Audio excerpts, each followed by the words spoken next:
Grow $500 of food for $10. It's super easy. But first, let me tell y'all, if you plant these outside too early, they won't grow. Let me tell you what a lot of beginner gardeners do. They wait until spring to go buy their seeds and plant them outside. And then they sit there wondering why nothing is growing. That's like we showing up to a cookout when the food is already gone. You late to the party. Some plants take a long time to grow. So if you wait until warm weather to plant them outside, you're already behind. For example, plants like tomatoes, pepper, eggplant, these need a head start indoors. You don't need nothing fancy to start seeds inside. You can use seed trays like I'm using, red plastic cups, even old milk jugs. Seed starting soil, worm casting, which is worm shit, and bone meal from cow bones.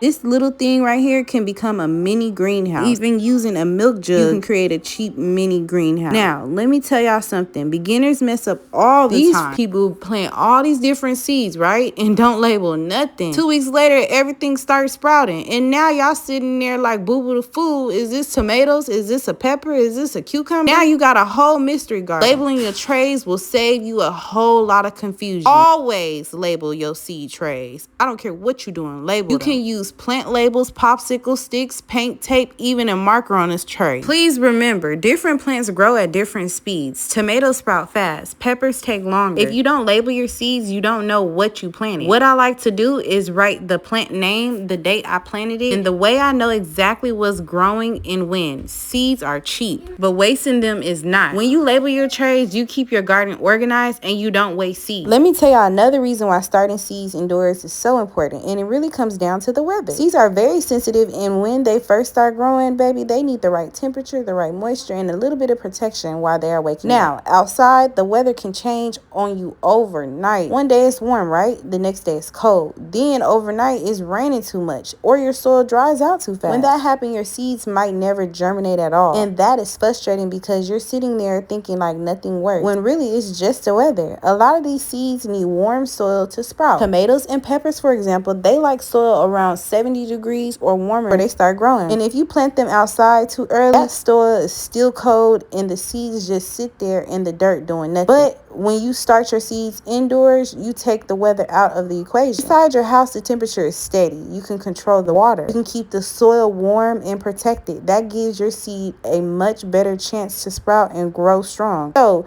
by the time the weather outside is finally ready, plants already have a head start. And that's how gardeners end up with a bigger harvest, more food later in the season, and also a green thumb. Class ain't over yet. In lesson 3, we're fixing to talk about how you prep your soil, how to use seed starting trays the right way. If you're starting your garden this year, comment soil so I know who's in class. If you enjoy content like this or even cooking from scratch, follow your girl for more, because babe, I'm gonna teach you a whole bunch over here. And send it to somebody who says that they want to start a garden, but they just don't know where to start, because baby, I promise you, I'm gonna teach you how to have that green thumb.